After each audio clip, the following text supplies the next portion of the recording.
আমি currently red apple learning এবং red apple technology, basically red apple group of কোম্পানিজের সাথে কাজ করি।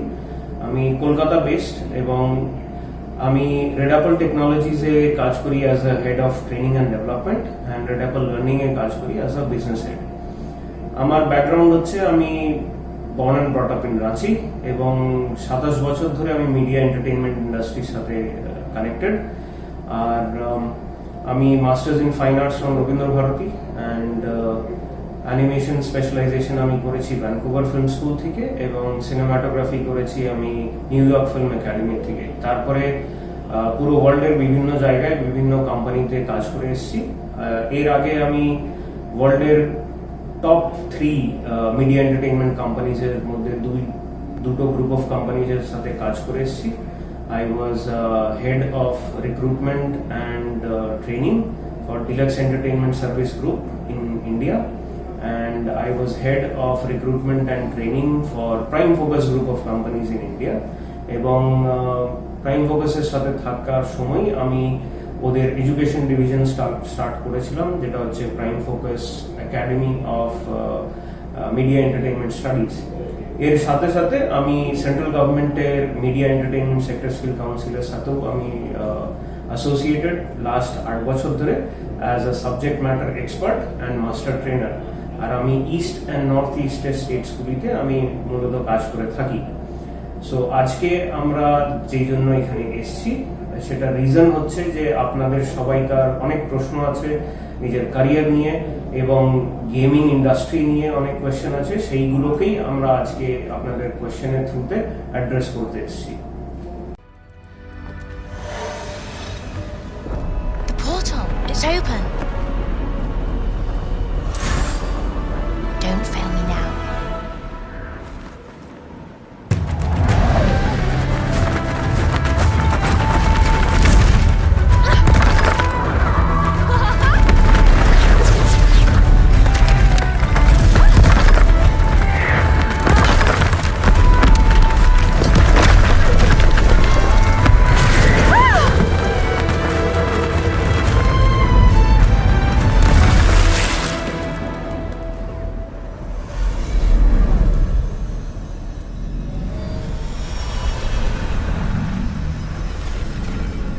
Time to see what's next.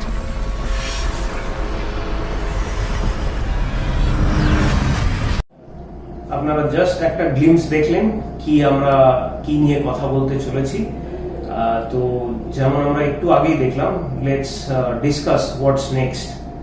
So আমরা আজকে যেটা ডিসকাস করার জন্য এখানে এসেছি সেটা হচ্ছে যে গেমিং ইন্ডাস্ট্রি কি, গেমিং কাদের জন্য, গেমিং ইন্ডাস্ট্রিটা কত বড়, গেম ইন্ডাস্ট্রিটা অন্য ইন্ডাস্ট্রির আগেনস্টে বা অন্য ইন্ডাস্ট্রির কম্প্যারিজনে কতটা ডেভেলপ করছে বা গ্রোথ প্রসপেক্টস আছে, এখানে কারা চাকরি করতে পারে, কাদের এই ইন্ডাস্ট্রিতে আসা উচিত, এবং এখানে আসলে পরে আর কত জায়গায় কি গ্রোথ প্রসপেক্টস আছে, এবং লাস্টলি আমরা ডিসকাস করব যে এই ইন্ডাস্ট্রিতে যে স্কিল গ্যাপ একটা হয় সেই স্কিল গ্যাপটা কতটা, ওয়েস্ট বেঙ্গল এই স্কিল গ্যাপটা কতটা, এবং কিভাবে ইন্টারেস্টেড লোকেরা এই ইন্ডাস্ট্রিতে আসতে পারে, এটা নিয়ে আমরা আজকে ডিসকাস করব।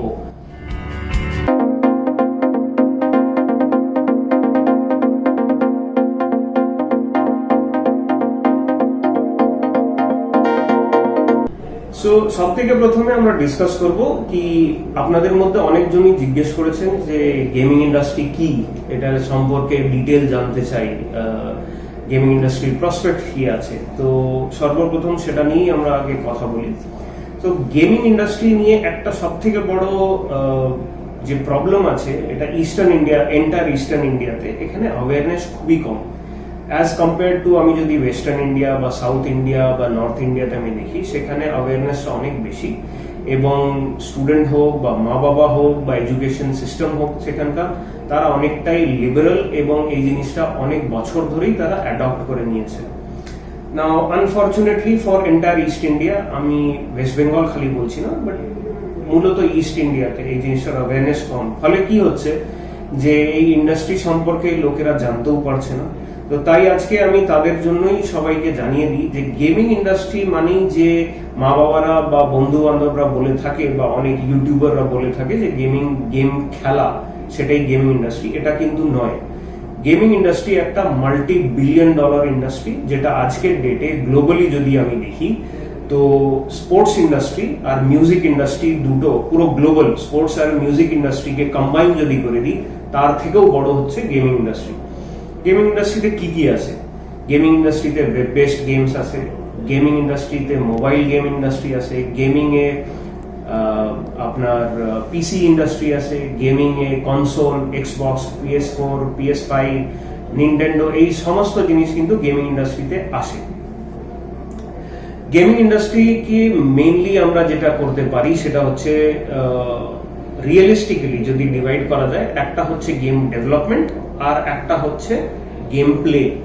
নাও গেম প্লে যেটা করে আজকাল অনেক ইউটিউবাররা নিজেদের চ্যানেল চালাচ্ছে যেটাতে তারা গেম খেলে এবং গেম স্ট্রিম করে, এটা কিন্তু একটা ইন্ডাস্ট্রি নয় বা এটা একটা ভ্যালিড ক্যারিয়ার অপরচুনিটি একজনের জন্য হতে পারে না। এটা আমি একদমই বলবো না যে এটা করে লোকে ইনকাম করছে না, এইটা অনেকে করছে, বাট এটা তাদের করা সম্ভব যাদের পেছনে অনেক ফাইন্যান্সিয়াল ব্যাকআপ আছে বা তাদের রেসপন্সিবিলিটি নেই, তারা রাত দিন একটা বড় অ্যামাউন্ট ইনভেস্ট করে মেশিন সেটআপ লাগিয়ে তাদের কাছে টাকা পয়সা লাগিয়ে তারা একটা রিস্ক নিতে চায় লাইফে এবং কমপ্লিটলি লাকের উপরে ডিপেন্ড করে। এটা একটা সাইড। আমরা যে ইন্ডাস্ট্রির কথা বলছি সেটা মেইনলি হচ্ছে গেম তৈরি করা। আজকে গেম তৈরি করার ইন্ডাস্ট্রি যেটা হয় গেম ডেভেলপমেন্ট ইন্ডাস্ট্রি, সেটার মধ্যে ইন্ডিয়াতে যদি আমরা দেখি, ইন্ডিয়াতে 40,000-এরও বেশি জব অপরচুনিটি নেক্সট ইয়ার 2022-2022-তে 40,000-এরও বেশি জব অপরচুনিটি ইন্ডিয়াতে আছে। আর একটা জিনিস আপনাদের সবাইকে এখনই জানিয়ে রাখি, যেটা হচ্ছে যে আমি এখানে যত ফিগার বা যত ডেটা আপনাদেরকে দেব, এটা কিন্তু আমার নিজের বানানো ডেটা নয় বা আমি নিজের থেকে কোনো ডেটা বা ইনফরমেশন দিচ্ছি না। আমি যা ডেটা দেব সেই ডেটাগুলোকে ভ্যালিডেট করার জন্য বা তার সোর্স আমরা স্টার মার্কের সাথে শেয়ার করে দেব। আপনারাও নিজেদের এন্ড থেকে গুগল সার্চ করলে আপনারা এই জিনিসটা পেয়ে যেতে পারেন পাবলিক প্ল্যাটফর্মে। এবার গেম ডেভেলপমেন্ট ইন্ডাস্ট্রি যখন আসছে, এখানে অনেকের আবার যারা একটু আধটু জানে তাদের মধ্যে অনেকটা মিস ইনফরমেশন আছে যে গেম ডেভেলপমেন্ট মানেই খালি প্রোগ্রামিং, কিন্তু এটা কিন্তু শুধু প্রোগ্রামারদের জন্য নয়, এটা সবাই করতে পারে যাদের মধ্যে গেম খেলা বা গেম দেখা বা এন্টারটেইনমেন্ট ইন্ডাস্ট্রির মধ্যে একটা ঝোঁক থাকে, যেটা আজকের ডেটে আমি বলতে পারি যে majority of our population, global population, তারা কখনো না কখনো কোনো না কোনো প্ল্যাটফর্মে বা মোডে গেম খেলেছে, চাই মোবাইলে বা টিভিতে বা কনসোলে, পিসিতে, ল্যাপটপে, কোথাও না কোথাও মোবাইলে গেম খেলেছে বা খেলে। এইটা হচ্ছে আমাদের গেম ডেভেলপমেন্ট ইন্ডাস্ট্রি। এবার আপনাদের মধ্যে থেকে অনেক মেম্বাররা আমাদেরকে জিজ্ঞেস করেছেন, অনেক পেরেন্টসরা জিজ্ঞেস করেছেন যে আমার ছেলে বা মেয়ে অনেক ছোট, কারোর ছেলে মেয়ে ক্লাস 5-এ পড়ে, কারোর ছেলে মেয়ে ক্লাস 6-এ পড়ে, কারোর ছেলে মেয়ে 10th পড়ছে বা তার কাছাকাছি আছে, এবং অনেকেই এরকমও লোকেরা আছে, মেম্বার্সরা আছে যারা নিজেদের জন্য জিজ্ঞেস করেছে। তারা বলেছেন আমি 30 ক্রস করে গেছি, কেউ বলেছে আমি 40 ক্রস করে গেছি, আমি কি এটার মধ্যে আসতে পারি? সো এই সবগুলো মিলিয়ে বেসিক্যালি যেটা কোয়েশ্চেন হচ্ছে যে এজ গ্রুপ বা এজ ব্যারিয়ার এটার মধ্যে কোনো আছে কিনা।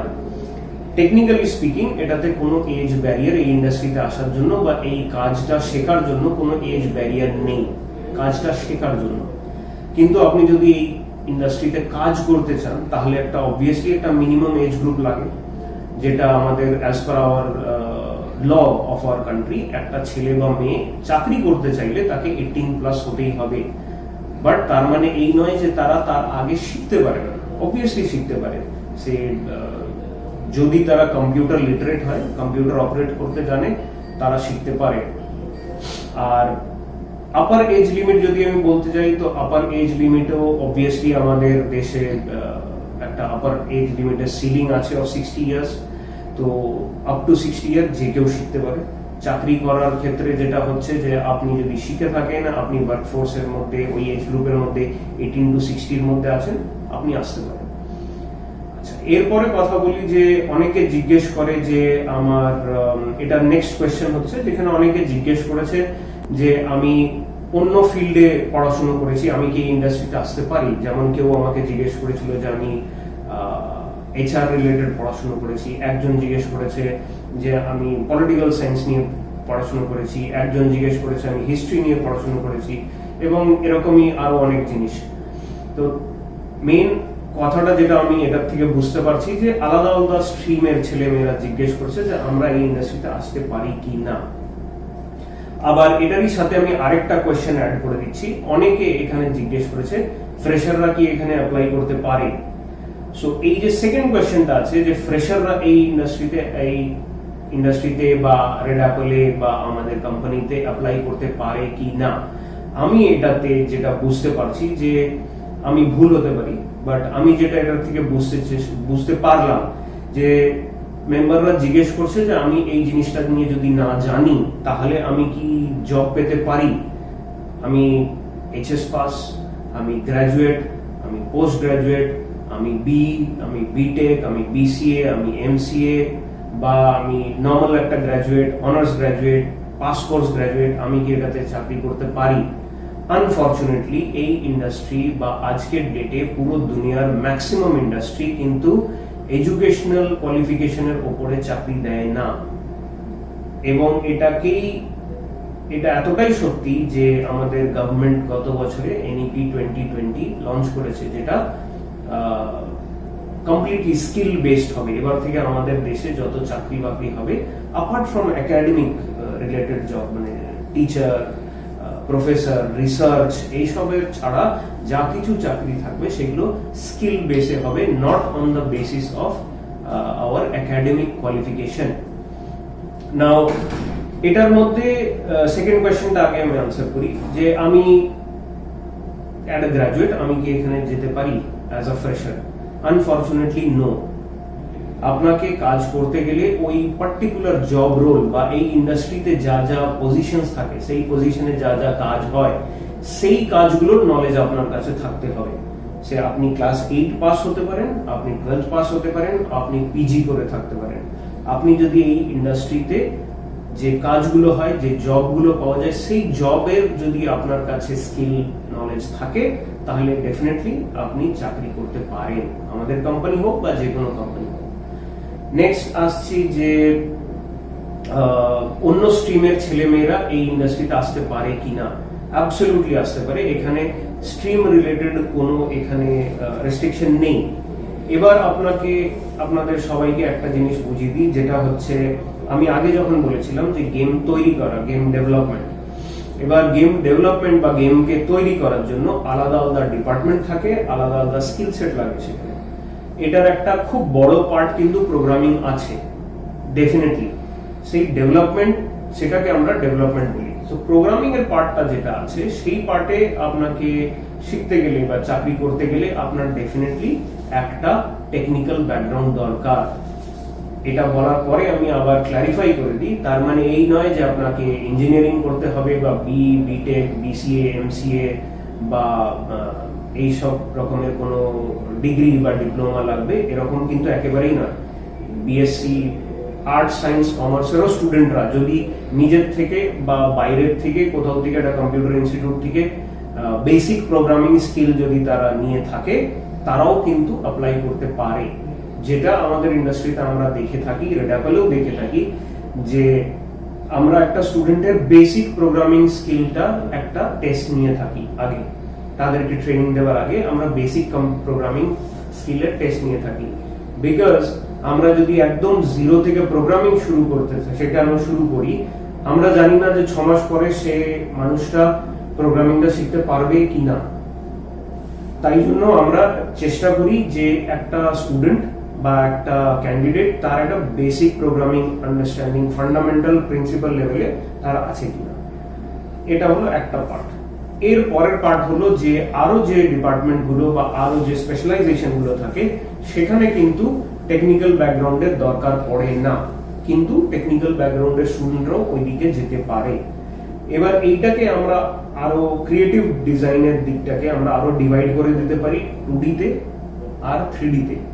2D তে যেমন আপনাদের আমরা যে টাইপের স্কিল সেট খুঁজি সেটা হচ্ছে concept art, design, digital illustration, 2D animation, তারপরে আপনার UI UX, তারপরে আপনার হলো প্যাকেজিং, তারপরে আপনার হলো কনসেপ্ট আর্ট যেটা আমি আগেই বলেছিলাম, আর ডিজিটাল ডিজাইন। এইগুলোর ক্ষেত্রে যারা একটু আর্ট ব্যাকগ্রাউন্ড থেকে আছে বা যারা ছোটবেলা থেকে আঁকা যোগা করতে বা স্ক্রিবল করতে ভালোবাসে, তাদের একটু হাতের ন্যাক থাকে আঁকা, তাদের জন্য বেনিফিশিয়াল থাকে। ম্যান্ডেটরি নয়, কম্পালসারি নয়, কিন্তু তাদের জন্য একটু বেনিফিশিয়াল থাকে। আমরা যেটা টেস্ট করে থাকি হচ্ছে যে ক্যান্ডিডেটের থট প্রসেসটা কতটা ক্রিয়েটিভ আছে সেইটা আমরা টেস্ট করে থাকি। এর মধ্যে আলাদা আলাদা জব রোলস এটার মধ্যে থাকে, যেটা আমরা পরে আবার ডিসকাস করব। এরপরে থাকে 3D পোর্শন। 3D পোর্শনের মধ্যে modelling, texturing, rigging, animation,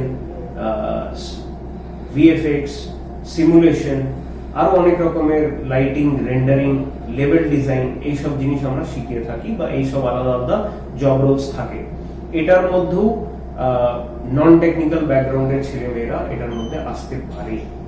so এই হচ্ছে গেম ডেভেলপমেন্ট ইন্ডাস্ট্রির আলাদা আলাদা ডিফারেন্ট 3টে ডিভিশন, যেখানে টেকনিক্যাল বা নন টেকনিক্যাল যে কোনো ব্যাকগ্রাউন্ডের ক্যান্ডিডেট এসে অ্যাপ্লাই করতে পারে।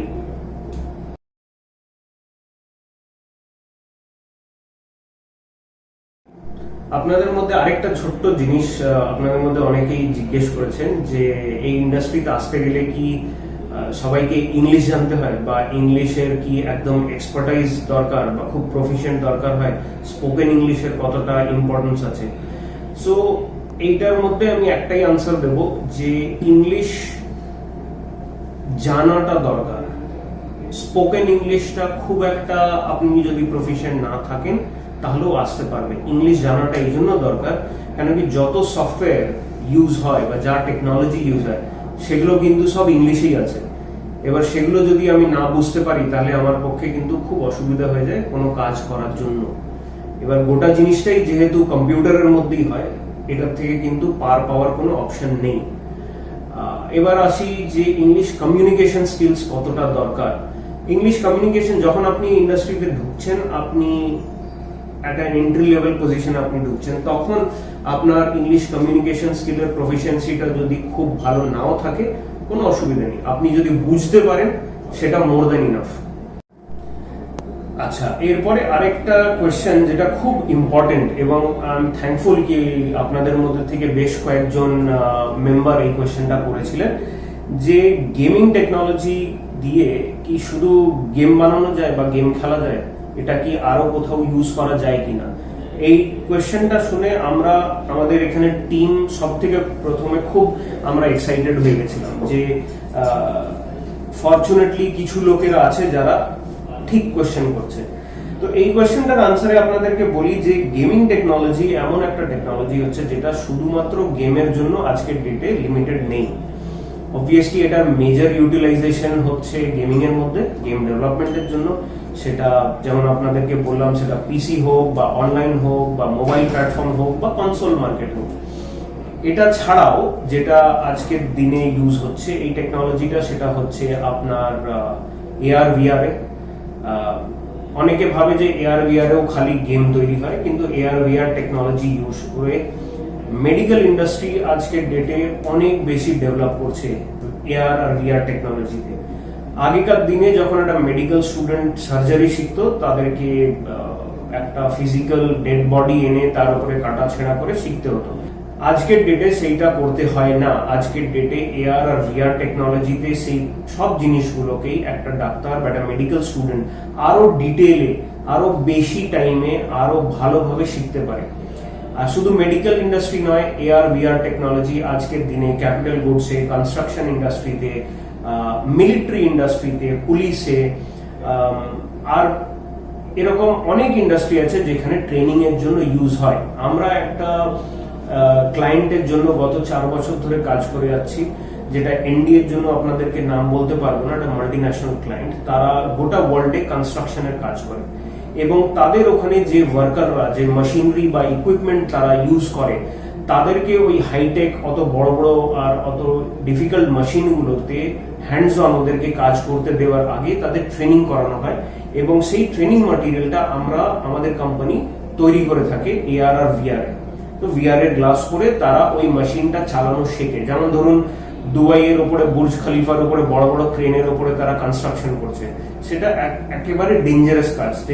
একদম এক্সপার্ট না হলে সেই ক্রেনগুলো কিভাবে অপারেট করবে, কিভাবে করবে, সেফটি কি করে হবে, সেই জিনিসগুলো কিন্তু তারা গত 3 বছর ধরে আমাদের কাছ থেকে তৈরি করিয়ে প্রত্যেকটা আলাদা আলাদা ডিপার্টমেন্ট, আলাদা আলাদা মেশিনারি এর জন্য ট্রেনিং করাচ্ছে।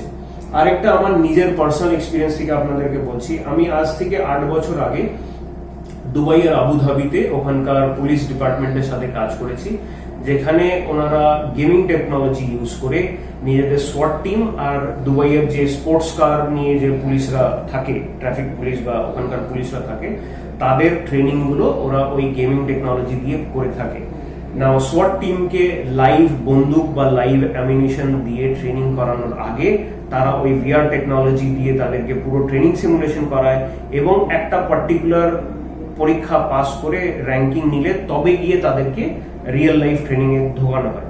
সেম জিনিস হচ্ছে যারা ওই বড় বড় সুপার কার নিয়ে যে পুলিশরা থাকে, তাদেরকে ওই সুপার কারগুলো হাতে দেওয়ার আগে তাদেরকে এক্স্যাক্টলি সেম কার দিয়ে কাইন্ড অফ রেসিং গেমের মতন ওদের সিমুলেশন করানো হয়, যেখানে high speed chase, high speed pursuit এইসবগুলো করানো হয় without harming the citizens or breaking any kind of property damage না করে, সিটিজেনদেরকে অন্য গাড়িদেরকে ড্যামেজ না করে কিভাবে করে। আমরা রেসিং গেম খেললে যেখানে সেখানে ধাক্কা মেরে যাই, ওটা একটা গেম, বাট এখানে রিয়েল লাইফে ওদেরকে করতে হয়, এবং সেই পুলিশরা যখন ওই সিমুলেশনটা পাস করে তবে গিয়ে তাদের হাতে অত এক্সপেন্সিভ গাড়িগুলো দেওয়া হয়।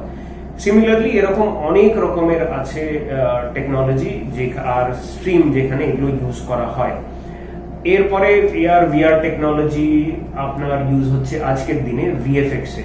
আপনাদের মধ্যে থেকে কতজন দেখেছেন আমি জানি না, বাট একটা ওয়েব সিরিজ আছে ডিজনি প্লাস হটস্টারে, যেটার নাম হচ্ছে দ্য ম্যান্ডালোরিয়ান। নাও ম্যান্ডালোরিয়ানে গোটা সিরিজটা একটা ছোট্ট স্টুডিওর ভেতরে শুট করা, এবং এটার সব থেকে টেকনিক্যালি অ্যাডভান্স এই জন্য কেন কি এটার মধ্যে কোনো সেট তৈরি করা হয়নি। এটার মধ্যে নর্মাল আজকের দিনে যে ভিএফএক্স এর প্রসেস আছে, আপনাদের মধ্যে জানি না কতজন আছেন ভিএফএক্স ব্যাকগ্রাউন্ড থেকে, বাট আমি জাস্ট একটা ওভারভিউ দিচ্ছি। একটা প্রসেস থাকে roto, paint, tracking, match move, BG prep, আর তারপরে কম্পোজিটিং, আরো কিছু কিছু থাকে। এই সব ডিপার্টমেন্ট গুলো কিন্তু শেষ হয়ে যাচ্ছে। রিয়েল লাইফ একবারে ডাইরেক্টলি গেমিং ইঞ্জিন থেকে ক্যামেরা আর অ্যাক্টরকে শুট করে পুরো আউটপুটটা রিয়েল টাইমে একবারে বেরিয়ে আসছে। এটাতে নিয়ার ফিউচার, মানে একেবারেই নিয়ার ফিউচারে ভিএফএক্স এর যত জব আছে, যারা যা কিছু শিখছে, আনফরচুনেটলি সেই জবগুলো একেবারেই অবসলিট হয়ে যাবে। অনেক জায়গায় হতে শুরু হয়ে গেছে, এগুলো এখন অবসলিট হয়ে যাবে। এবং যারা এখন থেকে এই নিউ টেকনোলজি নিয়ে পড়াশোনা করা শুরু করবে, তারাই আগের ইন ফিউচার তারা চাকরি করতে পারবে বা প্রফেশনাল লাইফে সার্ভাইভ করতে পারবে। এছাড়া আপনার অটোমোবাইল ইন্ডাস্ট্রিতে ইউজ হয়, এছাড়া আপনার আর্কিটেকচারাল ইন্ডাস্ট্রিতে ইউজ হয়। আগে যেমন অনেকে বিল্ডাররা 3D মডেল তৈরি করতো, বিল্ডিং এর ফটো তৈরি করতো, ভিডিও দেখাতো বাড়ি কিনতে যাওয়ার আগে, আজকাল সেটাও চেঞ্জ হয়ে গিয়ে গেমিং টেকনোলজিতে ইন্টারঅ্যাক্টিভ হয়ে যাচ্ছে। আপনি একটা ভিআর হেডসেট পরে বা একটা নর্মাল গেমের মতন ল্যাপটপ ডেস্কটপে বসে বাড়িটার ভেতরে যাবেন, গেটের সামনে নামবেন, হেঁটে হেঁটে যাবেন, লিফটে করে উপরে যাবেন, নিজের ফ্ল্যাটের দরজা খুলবেন, এভরিথিং ইজ ইন্টারঅ্যাক্টিভ, ওখানে ইউজ হচ্ছে। এরকম অনেক জায়গা আছে যেখানে গেমিং টেকনোলজি ইউজ হচ্ছে। এডুকেশন সেক্টর তো বলার দরকারই নেই, এখানে ইউজ হচ্ছে। সো এইটা হচ্ছে গেমিং ইন্ডাস্ট্রি, এবং এখানে কারা কারা যেতে পারে। এরপরে আসি যে কিছু লোকে আমাকে জিজ্ঞেস করেছে যে আমি কারোর নাম নিচ্ছি না, সো অ্যান্ড সো খুব পুরনো, খুব নামি একটা ইনস্টিটিউট থেকে আমি অ্যানিমেশন শিখেছি, আমি গ্রাফিক্স শিখেছি, আমি 2D শিখেছি, আমি গেমিং শিখেছি, আমি কি এখানে অ্যাপ্লাই করতে পারি? তো আপনাদের জন্য আমি বলে রাখি যে কারোকেই আমরা হায়ার করার আগে আমরা সার্টিফিকেট দেখি না আপনারা কোথা থেকে করেছেন, আমরা আপনার ডিগ্রি দেখি না, ডিপ্লোমা দেখি না, পোস্ট গ্রাজুয়েশন ডিগ্রি দেখি না। আপনি আমার কাছে চাকরি করতে আসবেন বা আমাদের মতন আমাদের ইন্ডাস্ট্রিতে যে কোনো জায়গায়, যেমন আমি আপনাদেরকে বললাম আমি গত 11 বছর ধরে ওয়ার্ল্ডের টপ কোম্পানিজ এর জন্য রিক্রুটমেন্ট করছি, এন্ড আই ওয়াজ হেডিং। আমার আন্ডারে 50-100 জন কাজ করতো, রিক্রুট করতো, এটা আমাদের ডেইলি কাজ ছিল। আমাদের জন্য যেটা সব থেকে প্রথম হচ্ছে যে আপনি কাজটা জানেন কিনা। আমি আপনাকে আর কিচ্ছু জিজ্ঞেস করবো না, আপনি কাজ জানেন কিনা, সেটা একটা ডেমো রিল শরীর আপনার কাছে আছে কিনা, থাকলে ভালো, না থাকলে আপনি আসুন, টেস্ট দিন।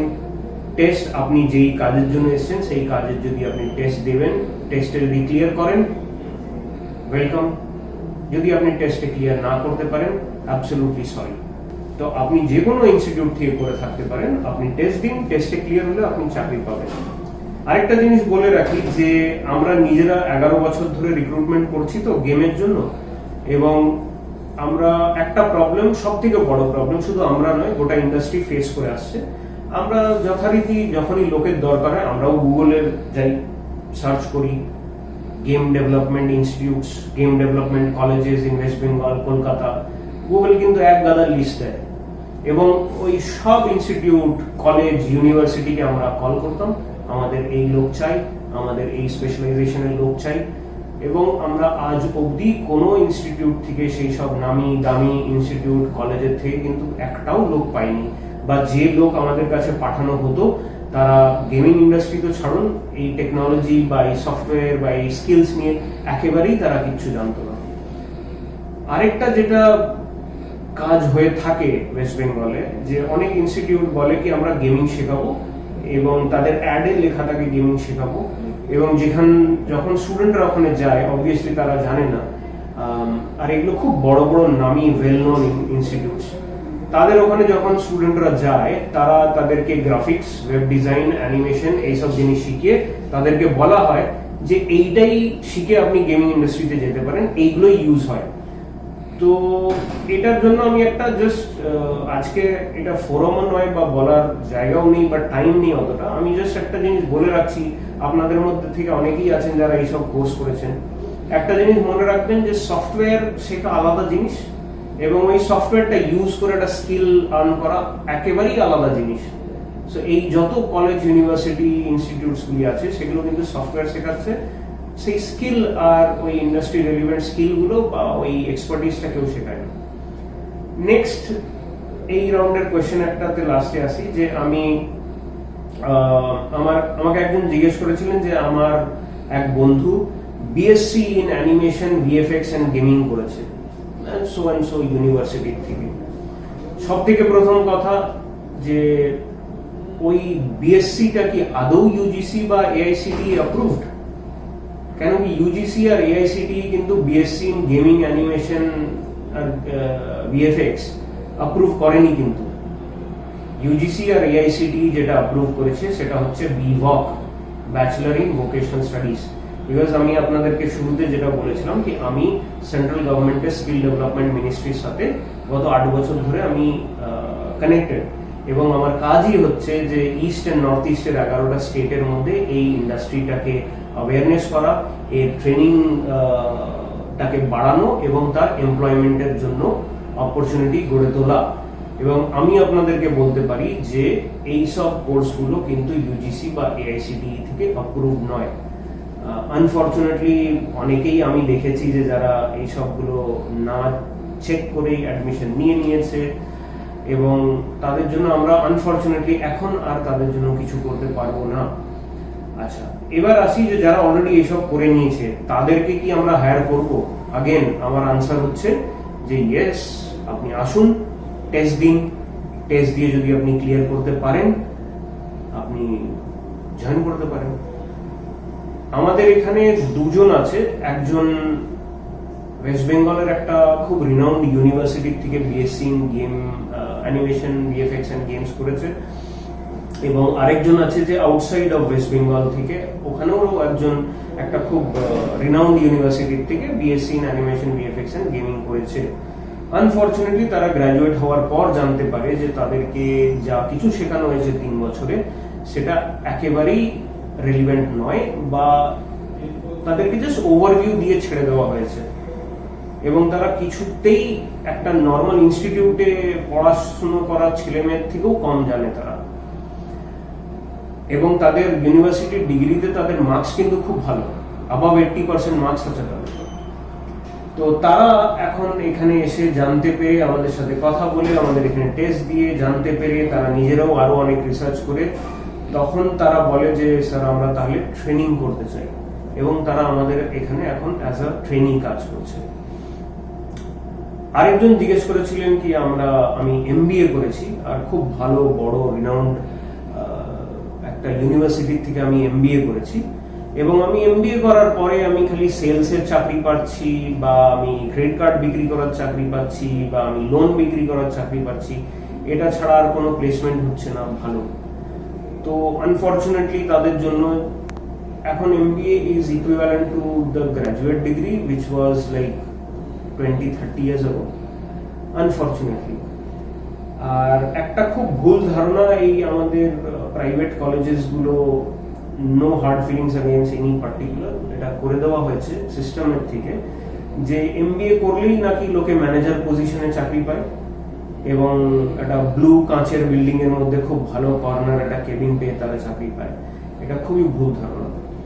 সো আপনি যদি আপনাদের মতন এরকম যদি লোকে আছেন, তারা যদি কোয়েশ্চেন করে থাকেন যে আমরা কিভাবে এই ইন্ডাস্ট্রিতে আসতে পারবো, তো আইদার তো আপনাদেরকে এই পার্টিকুলার স্কিল সেট গুলোর মধ্যে আপনাদেরকে ডেভেলপ করতে হবে, অর এলস আপনার যদি খুব ভালো সেলস মার্কেটিং এর স্কিল থাকে তাহলে আপনি সেটা আস্তে আস্তে ডেভেলপ করুন, এবং ডেভেলপ করে তারপরে আপনি এখানে সেলস মার্কেটিং এর মধ্যে, ডিজিটাল সেলস এন্ড মার্কেটিং এর মধ্যে আপনি অ্যাপ্লাই করতে পারেন।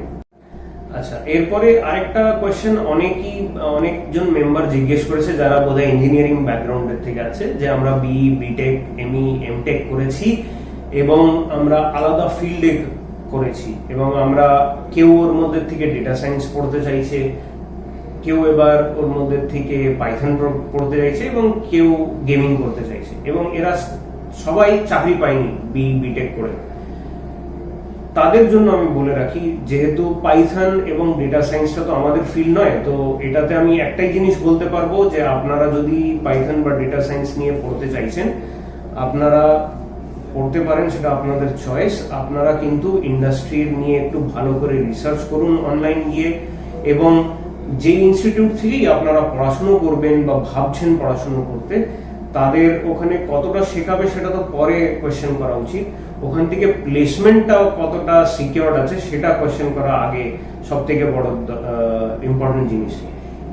এরপরে যারা আছে যে হ্যাঁ তারা ইঞ্জিনিয়ারিং করেছে এবং চাকরি পায়নি এবং তারা গেমিং ইন্ডাস্ট্রিতে আসতে চায়, তাদেরকে আমি যেমন আগেই বলেছিলাম তাদেরকে এখনো বলে রাখছি যে গেমিং ইন্ডাস্ট্রি এবং গেমিং ইন্ডাস্ট্রি সে রিলেটেড যতগুলো ইন্ডাস্ট্রি আছে তার মধ্যে কিন্তু যেমন আমি বললাম শুধু নেক্সট ইয়ারেই 40,000-এরও বেশি জব ভ্যাকেন্সি আছে।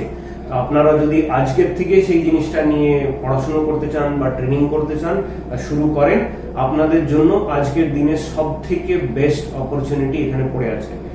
এবার জব অপরচুনিটির জন্য যেটা এসছে সেটা আমি আরেকবার বলে দিই, যে জিনিসটা হয়তো আমি আগে বলতে ভুলে গেছিলাম, যে অন্য যে কোনো ইন্ডাস্ট্রিতে আপনি যান, সে আইটি হোক, টেলিকমিউনিকেশন হোক বা যে কোনো ইন্ডাস্ট্রি হোক, সরকারি বেসরকারি সব জায়গায় একটাই জিনিস আছে যে চাকরি আছে। কেউ যদি বলে চাকরি নেই, এটা ভুল, চাকরি আছে, বাট যা চাকরি অ্যাভেলেবল আছে তার থেকে বেশি অ্যাপ্লিকেন্ট আছে। এবং আমাদের যে ইন্ডাস্ট্রি আছে মিডিয়া এন্টারটেইনমেন্ট ইন্ডাস্ট্রি, যার ভেতরে গেমিংটাও একটা পার্ট হচ্ছে, এই ইন্ডাস্ট্রিতে জব সারপ্লাস আছে, লোক কম আছে। কেন কি আমাদের ইস্ট ইন্ডিয়াতে সব থেকে বড় প্রবলেম হচ্ছে যে ধরুন এইদিকে এটা 100% জবস আর এইদিকে 100% ম্যান পাওয়ার যারা ওয়ার্ক ফোর্সে আসছে প্রত্যেক বছর। এবার এই যে 100% জবস, 100টা জবের মধ্যে 15টা জব হচ্ছে যেটা প্রাইমারি সেক্টর বা ট্রেডিশনাল সেক্টরে আছে, 25টা জব আছে যেটা সেকেন্ডারি সেক্টরে আছে, ঠিক আছে, আর বাকি 60টা জব যেটা আছে সেগুলো একদম নিউ এজ টেকনোলজিস আর নিউ এজ সেক্টরের মধ্যে আছে। কিন্তু আনফরচুনেটলি আমাদের ওয়েস্ট বেঙ্গলের মা বাবার থেকে শুরু করে, রিলেটিভ থেকে শুরু করে, আর বন্ধু বান্ধব থেকে শুরু করে সবাই আমাদের স্টুডেন্টদেরকে এমন ভাবে আমরা ওই জিনিসটাকে মাথার মধ্যে ঢুকিয়ে দিয়েছি যে 100টা স্টুডেন্টের মধ্যে থেকে 90টা বা 95টা স্টুডেন্ট ওই যে 15% যে জব আছে তার জন্য তারা অ্যাপ্লাই করে। ফলে কি হচ্ছে যে বাকি 80টা যে ছেলে মেয়ে আছে তারা আনএমপ্লয়েড থেকে যাচ্ছে। এবার সেই 80-র মধ্যে থেকে হয়তো 10 জন কি 15 জন এই 25%-এর যে 25টা জব আছে, সেকেন্ডারি জবস আছে, তার জন্য হয়তো সেকেন্ড চয়েসে যাচ্ছে। কিন্তু তার মধ্যে থেকে আবার বাকি 60-65 জন যে আছে তারা জবলেস থেকে যাচ্ছে। এইটাই হচ্ছে reason of so much unemployment, because আমরা এখনো অব্দি সেই সব জব বা সেই সব ফিল্ডের দিকেই চাকরির জন্য চেষ্টা করেই যাচ্ছি যেগুলো কিন্তু আজ থেকে 20 বছর 30 বছর আগে মেইন স্ট্রিম ছিল। আজকে সেই সব ইন্ডাস্ট্রি সেই সব জবগুলো আছে, কিন্তু আমাদের যা পপুলেশন আছে বা আমাদের যা ওয়ার্কফোর্স প্রত্যেক বছর এডুকেটেড হয়ে বেরোচ্ছে তাদের সবাইকে সাপোর্ট করার মতন অত জব কিন্তু ওখানে নেই। এইটা হচ্ছে ডিফারেন্স। সো আপনারা যদি গেমিং ইন্ডাস্ট্রিতে ইন্টারেস্টেড থাকেন, বাই অল মিনস প্লিজ আসুন। এখানে একটা জবের আগেনস্টে 400টা জব পড়ে আছে, একটা ক্যান্ডিডেটের আগেনস্টে 400টা জব পড়ে আছে। বাট হ্যাঁ, এটাও বলে রাখি, এটা শুধু কলকাতায় খুঁজলে বা ওয়েস্ট বেঙ্গলে খুঁজলে হবে না, আমি অ্যাক্রস ইন্ডিয়ার কথা বলছি। যে একটা ছেলের আগেনস্টে 400টা জব আছে, তার আগেনস্টে অন্য ইন্ডাস্ট্রিতে একটা জবের আগেনস্টে 10,000 কি 20,000 কি তারও বেশি হয়তো আছে লোক আছে ওই একটা জবের জন্য অ্যাপ্লাই করছে। এইটাই হচ্ছে ডিফারেন্স, যেটা আমাদেরকে আজকে চিন্তা ভাবনা করে নিজের ফিউচারের জন্য আমাদেরকে ডিসিশন নিতে হবে। আরেকটা খুব ইম্পর্টেন্ট কোয়েশ্চেন আপনাদের মধ্যে থেকে অনেক লোকে জিজ্ঞেস করেছে, সেটা হচ্ছে কি আমরা কিভাবে বুঝবো একটা কোম্পানি ফেক কিনা। এবং এইটা অনেকেই ফেস করে, অনেক জব সিকাররা ফেস করে যারা খুব ডেসপারেট হয়ে পড়েছে যে জব চাই, মানে যে কোনো জায়গায় জব ওপেনিং বেরোলেই ওখানে অ্যাপ্লাই করছে। আর অনেক সময় এটাও হয়েছে যে অনেক নামি দামি ইউনিভার্সিটির প্লেসমেন্টের মধ্যেও কিন্তু এরকম কেস হয়েছে। আমরা একটা স্টুডেন্টের সাথে আমাদের কথা হয়েছিল in the last few months, যে আমাদের এখানে এসেছিল গেমিং সম্পর্কে জানতে এবং ট্রেনিং নিতে। সে আমাদেরকে জানায় যে সে একটা ওয়েস্ট বেঙ্গলের খুব নামি ইউনিভার্সিটির থেকে নিজের ডিগ্রি করেছিল এবং তার প্লেসমেন্ট হয়। ইনফ্যাক্ট কলকাতা সেক্টর 5-এই একটা RS সফটওয়্যারের কাছাকাছি একটা বিল্ডিং এ খুব একটা কোম্পানিতে তার প্লেসমেন্ট হয় এবং সে সেই কোম্পানিটাতে জয়েন করে, 2 মাস কাজও করে এবং 2 মাস কাজ করার পরে তাকে টাকা দেওয়া হয়নি এবং 2 মাস পর যখন সে টাকা চাইতে শুরু করে, তার মতন আরো লোকেরা টাকা চাইতে শুরু করে, সেই কোম্পানিটা তাদেরকে নেক্সট উইক দেওয়ার অ্যাসুরেন্স দেয় এবং উইকেন্ডের পরে যখন তারা কোম্পানিতে আসে অফিসে, তখন দেখে যে সেই কোম্পানিটা পুরোপুরি হাওয়া হয়ে গেছে। এরকম অনেক কেস হয়। আপনাদের জন্য এই টাইপের জিনিসগুলো রিসার্চ করা বা খোঁজা যে কোম্পানিটা ফেক কিনা, সেটা খুব ইজি। আপনারা 10টা লোককে না জিজ্ঞেস করে আপনারা যদি নিজেরাই আমাদের সবাইকার কাছে ল্যাপটপ ডেস্কটপ না হলেও মোবাইল ফোন সবাইকার কাছে আছে এবং 90%-এর কাছে স্মার্টফোন আজকে আছে, আপনারা নিজেরাই সার্চ করতে পারেন। একটা সব থেকে বড় আর ইম্পর্টেন্ট একটা ওয়েবসাইট আছে যেখানে আপনারা গিয়ে সব থেকে প্রথমে কোম্পানিটার নাম দিয়ে চেক করতে পারেন কি কোম্পানিটা আদৌ রেজিস্টার্ড কিনা। সেটা হচ্ছে জবাকর্প, ZAUBACORP, zobacorp.com এ আপনারা যাবেন। ওখানে গিয়ে যে কোনো কোম্পানি অ্যাক্রস ইন্ডিয়া, যে কোনো কোম্পানি, সে পার্টনারশিপ ফার্ম হোক, প্রাইভেট লিমিটেড হোক, LLP হোক, LLC হোক, যা কিছু হোক, সেই কোম্পানিটার যদি রেজিস্টার্ড আছে সেই কোম্পানিটার ডিটেল আপনারা ওখানে পেয়ে যাবেন। ওখানে গিয়ে কোম্পানির নাম সার্চ করুন, সার্চ করে দেখবেন কোম্পানির পুরো ডিটেল আপনি ওখানে পেয়ে যাবেন। কোম্পানি কবে রেজিস্টার হয়েছে, কোথায় হয়েছে, তার মালিক কে, তার কোন অ্যাড্রেসে কোম্পানি রেজিস্টার্ড আছে, কোথায় কোথায় তাদের অফিস আছে, তাদের কত ডাইরেক্টর আছে, কি আছে, সেই সব জিনিস আপনারা ওখান থেকে পেয়ে যাবেন। কোম্পানিটা আজকের ডেটে কোম্পানিটা এক্সিস্ট করে না কোম্পানিটা বন্ধ হয়ে গিয়েছে সেটাও আপনারা ওখানে গিয়ে দেখতে পারেন। এটা হলো এক। সেকেন্ড হলো যে কোম্পানি নিয়ে আপনি যদি আরো রিভিউ করছেন, গুগলে যান, গুগলের রিভিউ দেখুন, গ্লাসডোর ওয়েবসাইটে যান, ওখানে গিয়ে রিভিউ দেখুন এবং আরো যে কোনো জায়গায় হতে পারে, নকরিতে গিয়ে রিভিউ দেখুন, এরকম জব সাইটসে গিয়ে রিভিউ দেখুন এবং খুঁজুন যদি ফেসবুক আর লিঙ্কডইনে আপনি ওই কোম্পানির কোনো প্রিভিয়াস এমপ্লয়ি বা কারেন্ট এমপ্লয়িকে খুঁজে পান, তাদেরকে জিজ্ঞেস করুন। এই সব করার পরে যদি আপনারা একটু নিজের টাইম এটাতে ইনভেস্ট করেন, তাহলে আপনাদের মধ্যে থেকে কারোকেও কিন্তু এরকম ভাবে মানে কি বলবো, ডিউপ্ট হতে হবে না। আচ্ছা, এবার আসি গেমিং ইন্ডাস্ট্রিতে রেডঅ্যাপল লার্নিং বা রেডঅ্যাপল টেকনোলজিজে রিক্রুটমেন্টের কি প্রসেস। তো রিক্রুটমেন্টের প্রসেস হচ্ছে আমরা লিঙ্কডইন, ফেসবুক এবং আরো অনেক জায়গাতে আমরা জব পোস্টিং দিয়ে থাকি। আপনারা যদি দেখেন সেখানে জব পোস্টিং এর সাথে সাথে পুরো জব ডেসক্রিপশন আর যা রিকোয়ারমেন্ট আছে সব কিছু ডিটেইলে লেখা থাকে। ফ্রেশার চাই না এক্সপিরিয়েন্স চাই। ফ্রেশার যেখানে যেখানে বলছি ফ্রেশার, সেখানে কিন্তু ফ্রেশার মানে আমাদের ইন্ডাস্ট্রির ফ্রেশার, যারা ওই কাজটা জানে। ফ্রেশার মানে হিস্ট্রি অনার্সের ছেলে কিন্তু ফ্রেশার আমরা মনে করি না। আমরা ফ্রেশার মনে করি আমাদের ইন্ডাস্ট্রিতে যেই জবটার জন্য অ্যাপ্লাই করছে সেটা পড়াশুনো করেছে, সে চাকরি করেনি, সে ফ্রেশার।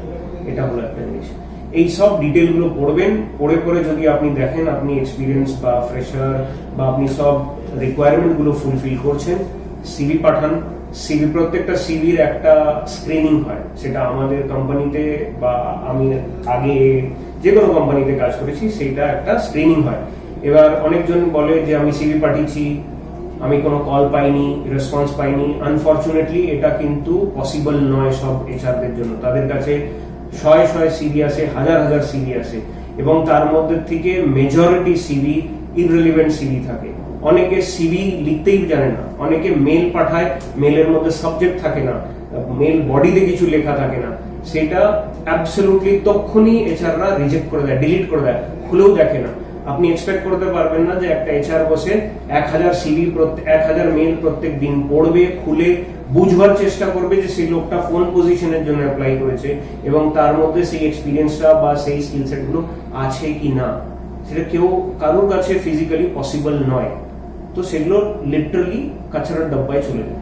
এরপরে স্ক্রিনিং এর পরে যারা শর্টলিস্ট হয় তাদেরকে কল করা হয় বা ইমেল পাঠানো হয় তাদেরকে টেস্টের জন্য ডাকার জন্য। আপনি আসবেন, আপনাকে টেস্ট দেওয়া হবে। যদি ডেভেলপমেন্টের জন্য যাচ্ছেন, রেলিভেন্ট প্রোগ্রামিং এর বা টেকনিক্যাল টেস্ট হবে। আপনি যদি ক্রিয়েটিভের জন্য আসছেন, আপনার রেলিভেন্ট সেই জব রোলের অ্যাকর্ডিং টু একটা টেস্ট হবে। যারা টেস্ট ক্লিয়ার করবে তাদের একটা second round of personal interview হয়। এখন প্যান্ডেমিক সিচুয়েশনে সেটাও ভিডিও কলে হচ্ছে, জেনারেলি ওটা ফিজিক্যালি হয়। আপনি আসবেন নিজের ডকুমেন্টস নিয়ে, নিজের সব সাপোর্টিং ডকুমেন্টস নিয়ে। আপনার সাথে একটা টেকনিক্যাল রাউন্ড অফ ইন্টারভিউ হবে, তারপরে আপনার সাথে এইচআর রাউন্ড অফ ইন্টারভিউ হবে। সব শেষে যে সিলেক্টেড ক্যান্ডিডেটসরা থাকে তাদের সাথে স্যালারি নেগোসিয়েশন হয় এবং তাদেরকে হায়ার করা হয়। এটা হচ্ছে রিক্রুটমেন্ট প্রসেস।